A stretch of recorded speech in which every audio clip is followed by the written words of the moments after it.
요한계시록에서 이제 인심판은 이제 6번째 심판을 우리가 이제 함께 보게 될 텐데, 우리가 이제 계속해서 요한계시록을 보면서 말씀을 드리고 있는 것은 요한계시록의 심판이 무슨 어떤 미래적인 어떤 사건에 대한 어떤 그 상황을 세세하게 우리에게 알려주는 어떤 그런 책이 아니다라고 말씀을 드렸습니다.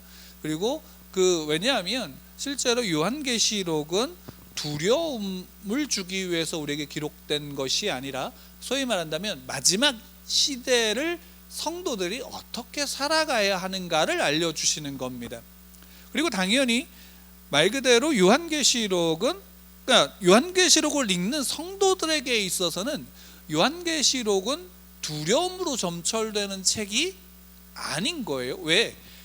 소위 말한다면 요한계시록 안에서 만약에 심판을 이야기하고 있다면 그 심판 속에서는 반드시 성경의 구약에서와 같은 구조를 담고 있는데, 뭘 담고 있냐면 성도들을 위한 구원이 담겨져 있어요. 그러면 여러분 한번 분명하게 생각해 보셔야 되는 것이 이거죠. 내가 예수 그리스도를 나의 구주로 믿고 영접하여 하나님의 자녀 되어졌다라는 사실, 그래서 소위 말한다면 내가 구원받았다는 사실을 믿는 자들에게 있어서는 요한계시록은 심판의 책이 아니라 구원의 책인 거예요. 그러니까 구원받은 자가 그러면 이 시대, 심판이 이루어지는 이 시대를 어떻게 살아가야 하는가를 담고 있는 책인 거죠. 그러니까 당연히 그런 전제하에서 우리가 요한계시록을 봐야 되는 겁니다.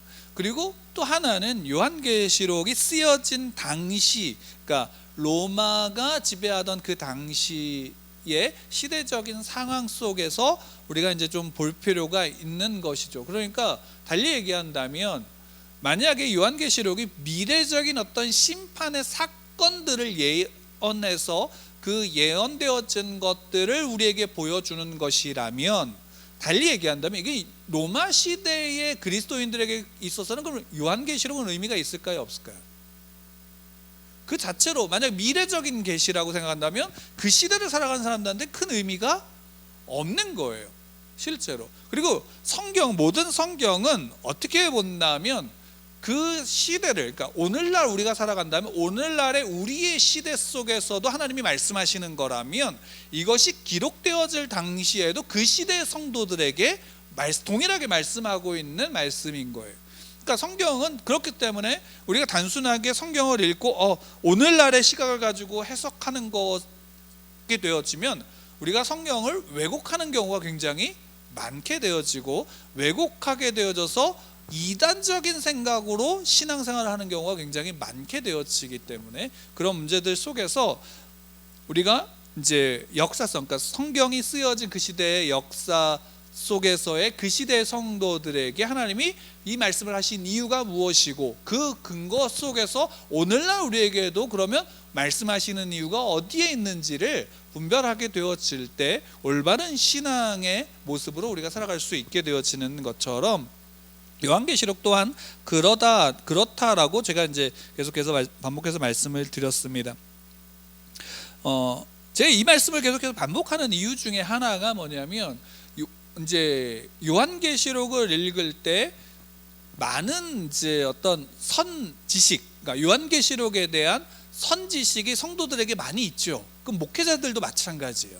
그러면 그 선지식이 대체로 건강한 이제 어떤 요한계시록의 해석이나 요한계시록을 보는 시각에서 나온 게 아니라, 대부분 어떻게 하냐면 이제 잘못된 시각이 우리에게 전파되어진 시각 속에서 성경을 보는 거예요. 그러니까 달리 얘기한다면 이런 거죠. 신학을 대학을 다니면서 제대로 공부하신 목사님들도 학교에서 배운 요한계시록 성경을 해석하는 그 시각과 설교를 할 때 또는 성도님들과 함께 교회 안에서 그것을 가르칠 때 대부분 그럼 학교에서 배운 걸 근거로 해서 하는 게 아니라 이미 자기 안에 내재되어진, 그래서 먼저 배웠던 잘못된 선지식을 가지고 해석해서 설교를 하는 경우가 왕왕 있어요. 그런데 하물며 평신도들, 그러니까 신학을 공부하지 않은 이제 성도님들 중에서는 당연히 그런 오류가 더 많이 발생하게 되겠죠. 그렇기 때문에 제가 그 부분을 계속해서 반복해서 말씀을 드림으로 말미암아 우리가 성경을 볼 때 단순하게 내가 먼저 들었던 것으로 그것에 비추어서 보는 게 아니라 바른 우리가 시각을 가지고서 이 장면이 어떤 것인지를 함께 이제 우리가 더 나누고자 하는 것입니다. 왜 이 말씀을 드리냐? 오늘 이제 6번째 인심판을 보게 되어지면 우리가 잘 아는 심판의 징조의 모습들을 이야기를 하고 있어요. 그러니까 잠깐 이제 6번째 심판을 좀 구조를 잠깐 말씀을 드리면 12절부터 14절까지는 심판의 어떤 현상을 소개하고 있어요.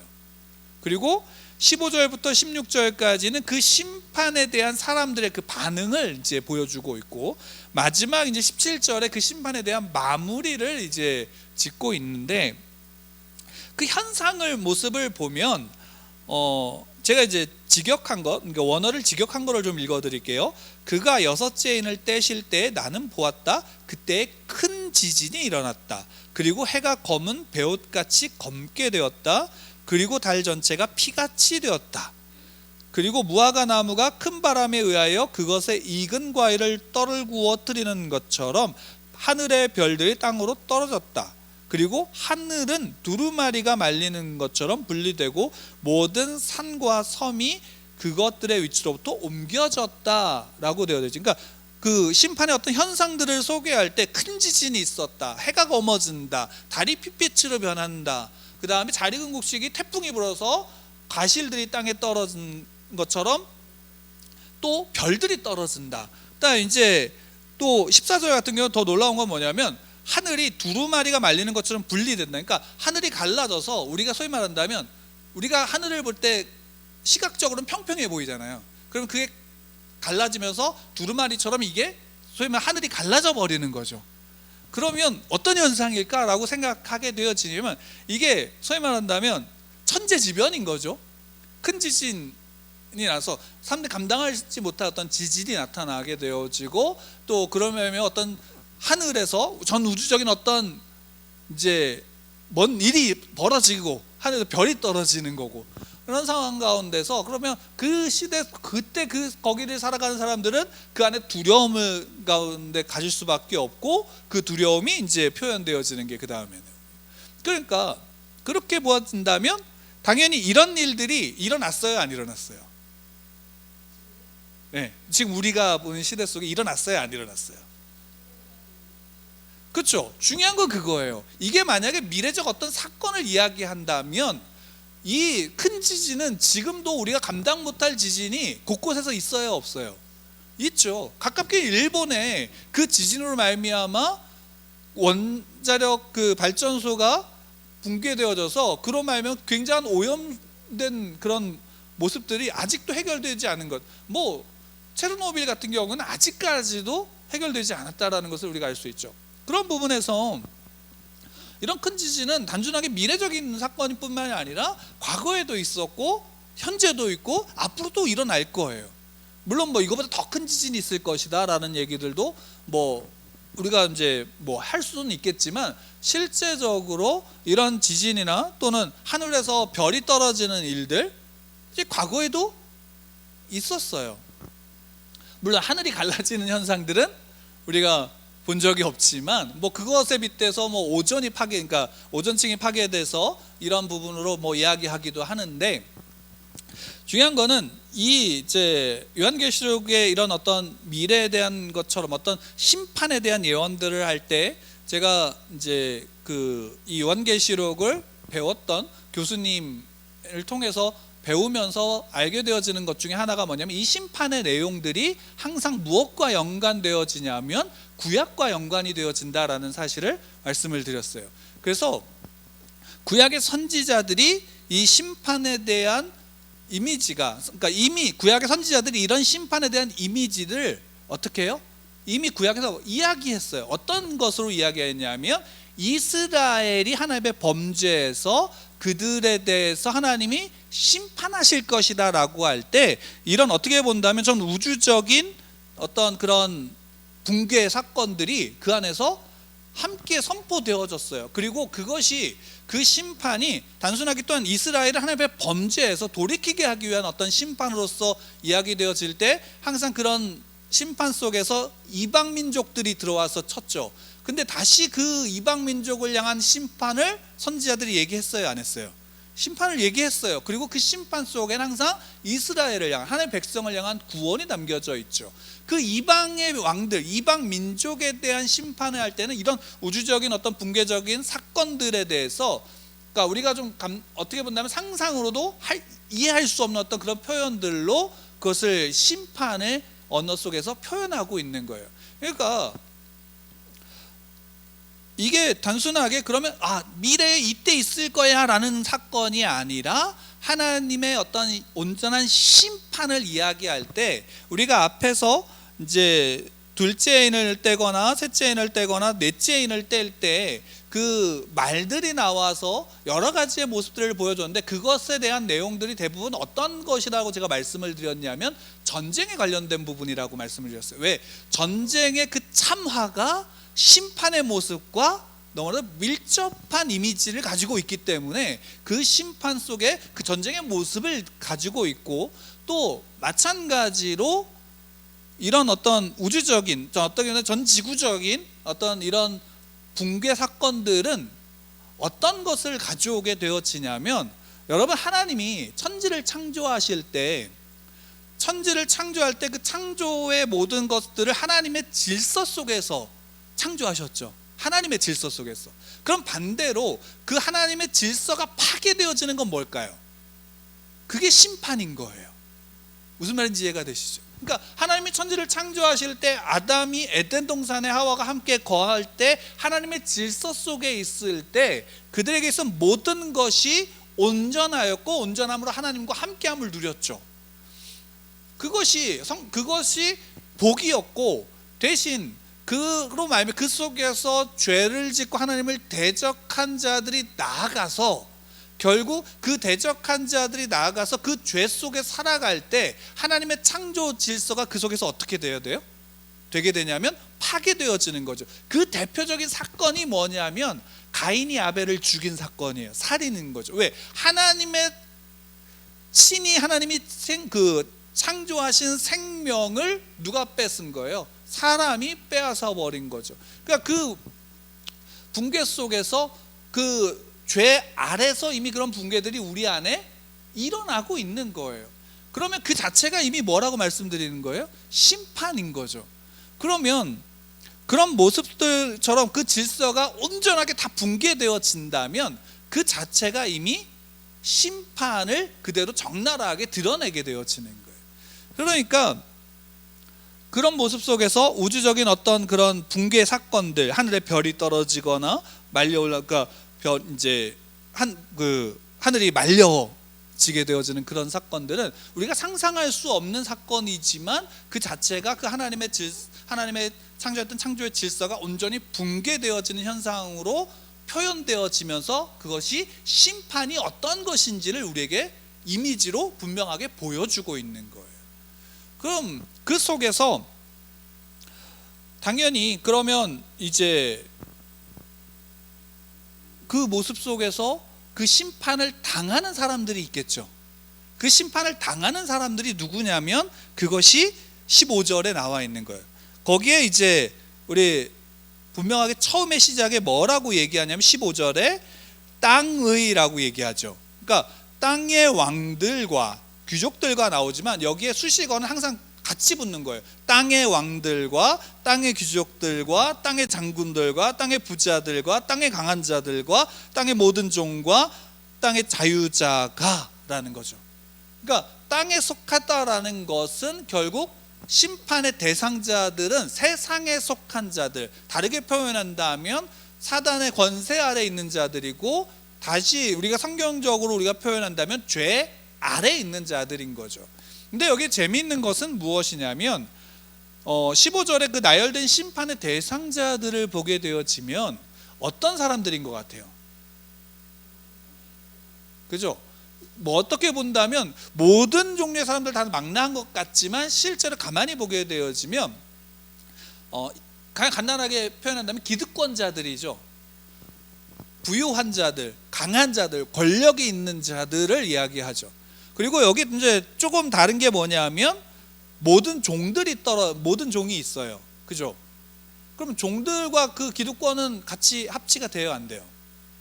안 되는 것처럼 보이는데 이게 어떤 의미냐면 그러니까 소위 말하면 기득권자, 권력 있는 자의 하수인들인 거예요. 이해가 되죠?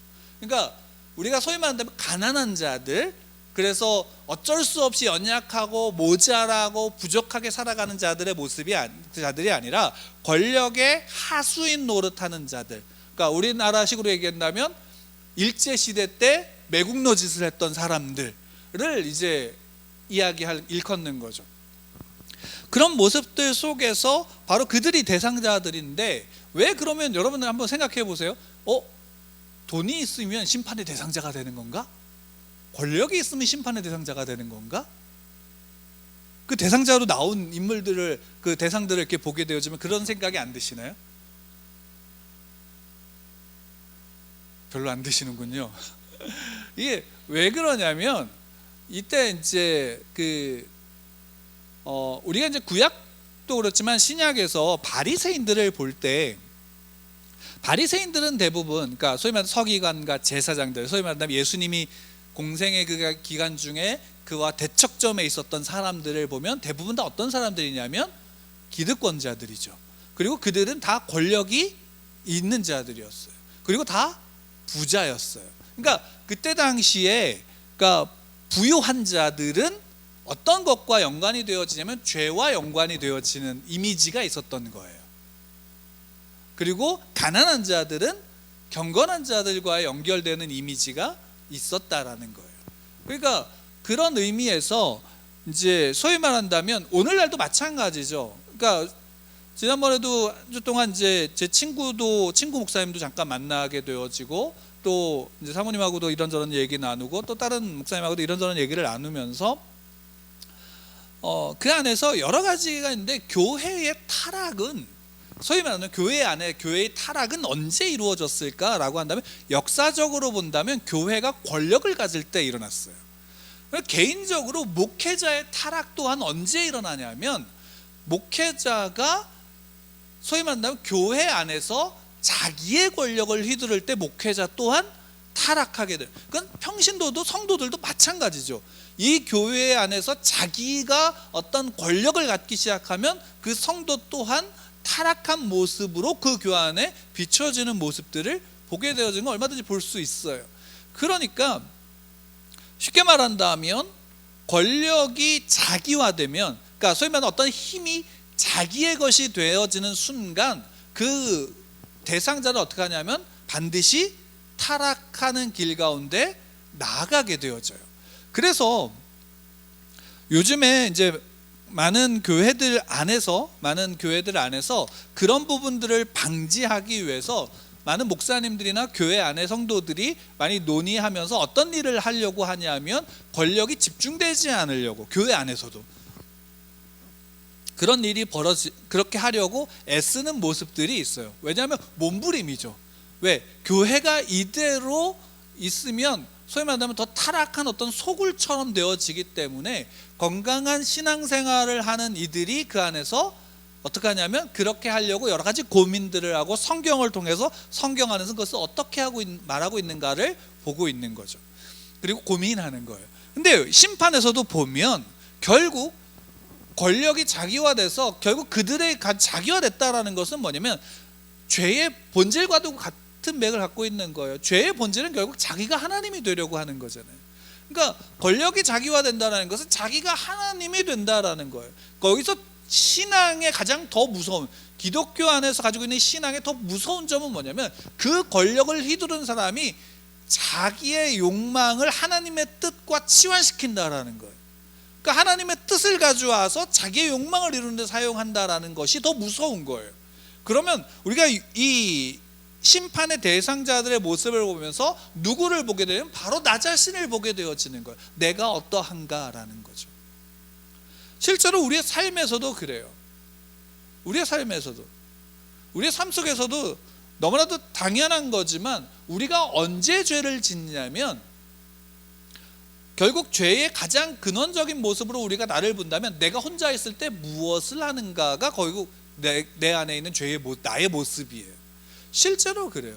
저 자신도 그래요. 내가 혼자 있을 때 내가 어떤 일을 하고 있는가, 어떤 것으로 시간을 보내는가가 결국 내 안에서 죄가 어떤 모습으로 있는지를 보게 되어지는 거죠.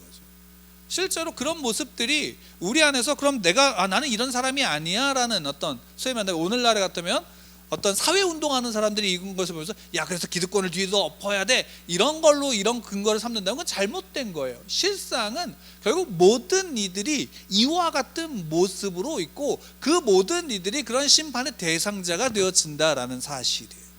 다만 여기에서 우리가 성도들이, 그리스도인들이 복된 것은 뭐냐면 무엇과 싸울 수 있어요? 그 죄된 모습과 싸울 수 있다라는 것이에요. 그 죄와 싸울 수 있는 것이 결국 무엇과 연관이 되어지냐면 이미 받은 구원 속에서 우리가 그것이 이루어진다라는 것입니다. 이미 받은 구원 속에서 성령이 우리 안에서 역사하심으로, 하나님의 말씀이 성령으로 말미암아 조명하여 비추어 줌으로 그 안에서 우리가 죄와 싸우고 세상의 어떤 권력과 세상의 어떤 가치가 아니라 하나님의 말씀 앞에 나를 비추어 보면서 내가 이 시대를 살아갈 수 있게 되어진다라는 사실입니다. 왜냐하면 실제로 요한계시록이 쓰여진 당시에 가장 큰 권력은 누구에는 로마의 황제에게 있었죠. 그때 당시에 실제로 성도들의 가장 큰 힘든 고초는 뭐냐면 황제 숭배예요. 황제를 숭배하지 않으면 모든 삶의 근간이 무너지기 때문에 그 속에서 그것과 싸워야 된다라는 것, 그 속에서 그것을 견뎌야 된다라는 것이 너무나도 힘들고 고통스러운 일이었던 거예요. 근데 바로 그들이 내가 모든 것을 가졌다라고 말하지만 결국 그들이 뭐가 된다? 심판의 대상자이고, 그들은 누구를 볼 수 없냐면 하나님의 오늘 16절에서 보면 산들과 바위에게 말하되 우리 위에 떨어져 보좌에 앉으신 이의 얼굴에서와 그 어린 양의 진노에서 우리를 가리라는 거죠. 성도가 복된 것은 뭐냐면 하나님 앞에서 자기를 가리는 게 아니라 그분 앞에 나를 그대로 비추어 드리는 거죠. 그분 앞에 나아가는 거예요. 그러니까 아담과 하와가 죄를 지었을 때도 하나님 앞에서 낯을 가렸죠. 자기를 감추었죠. 구원받은 자의 특징은 무엇에 있냐면 하나님 앞에 자기를 비추는 거예요. 내가 죄를 지었기 때문에 못 가가 아니라 내가 죄를 지었음에도 불구하고 나를 구원하시고 붙잡으신 이가 아버지이시라면 그분 앞에 나아가서 용서를 구하고 그분의 은혜를 누리게 되는 게 성도의 복이잖아요.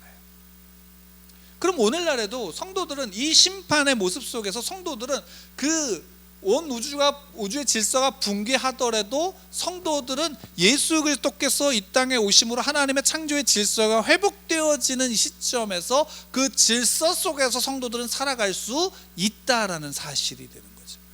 그러니까 고개를 들고 담대히 여러분의 삶 속에서 여러분들은 성도로서의 삶을 사셔야 된다라는 것입니다. 이게 초대교회 때 요한계시록을 통해서 바로 그 시대를 살아가는 이들에게 요한이 얘기하고 싶었던 모습인 거고, 또 그것이 하나님이 요한을 통해서 여러 가지 환상의 구약의 어떤 비추어진 종말의 이미지들이 투영되어지면서 요한은 그것을 통해서 성도들에게, 그 초대교회 성도들에게 너희들의 삶 속에서 당하는 그 모든 것을 하나님이 이미 아시고 그 속에서 너희가 그럼에도 불구하고 자기를 숨기지 말고 담대히 드러내서 시인하고 증거함으로 성도로서 살아가라고 권면하고 있는 것입니다. 실제로 그런 모습에서 성경은 우리에게 분명히 이야기하고 있고, 성경은 그래서 우리에게 이 시대 속에서 우리는 어떻게 살아야 되는지를 분명하게 보여주고 있는 거죠. 그러니까 하나님 이미 심판은 어떻게 본다면 이 6개의 심판은 순서적으로 우리가 본다면, 물론 이제 앞으로 하나 인신만이 더 있지만 시간대별로 하나가 띄어졌으니까 두 번째가 띄어졌고 세 번째가 띄어진 그런 차원의 심판이 아니라 이 모든 심판은 이미 이 시대 속에서 있는 거예요. 그러니까 우리는 성도들은 심판을 기다리는 게 아니라 이미 심판 한가운데 살아가는 거예요. 다만 심판 속에서 성도들은 뭘 살아가냐면 구원을 살아가는 거예요. 이게 차이예요. 세상은 이미 심판을 받고 있는 거예요. 예수님도 말씀하시는 거예요. 이미 심판을 받았다라고 말씀하시는 이유가 여기에 있어요. 그러면 당연히 우리가 예를 들면 요한계시록이 미래의 어떤 사건이었고 미래의 어떤 심판의 사건들이라고 생각해서 그것을 기다린다면 예수님은 당연히 그 소위 말한다면 그거 요한계시록의 내용과 예수님의 말씀이 어떻게 되면 배치가 되는 거죠. 쉽게 말한다면. 그러니까 심판은 이미 이 땅에 있는 거고 우리는 그 심판의 시대 속에서 당연히 성도로서의 구원을 살아가는 거예요. 그럼 당연히 그 속에서 성도로서의 구원은 복음으로서 예수 그리스도로 어떻게 되면 더 증거되어지는 거예요. 빛나는 거예요. 여러분들 삶은 세상이 어두워진다면 어두운 세상 속에서 빛이 되는 것이고요. 세상이 부패 썩어지는 곳에 있다면 여러분들은 그 부패를 막고 생명이 그 속에서 살아날 수 있도록 하는 생명의 역할인 거예요. 그게 성도예요. 그 예수님이 내가 길이요 진리요 생명이다라고 말씀하신 이유가 여기에 있어요. 성도가 살아가는 복음으로 말미암아 성도는 길이고 진리고 생명 가운데 거하는 자들이 성도들인 거예요. 그게 여러분들이고 저인 거예요. 그게 우리의 교회이고 우리의 교회 모습인 거죠. 이 심판의 시대 속에 교회가 어떻게 되어지는지가 이제 7장에 나오게 되어져요. 우리가 이제 그 7장의 내용을 다음에 또 보겠지만 심판, 그러니까 6번째 심판과 7번째 심판 사이에 이 7장의 내용이 삽입되어져서 결국 교회와 성도가 어떤 존재이고 어떤 구원을 누리게 되는지를 거기 안에서 보게 되어지는 겁니다. 여러분들은 구원받은 하나님의 자녀들이심을 믿으시길 바랍니다. 그리고 그 자녀답게 이 시대 속에 하나님의 말씀을 붙잡고 예수님이 그 하나님의 말씀 앞에 순종하셨던 것처럼 순종하기 위해서 몸부림치는 여러분들 되기를 축원합니다. 하나님이 여러분들과 함께 하십니다. 하나님이 여러분들을 붙잡고 계십니다. 그 은혜를 누리시는 여러분들 되기를 축원합니다.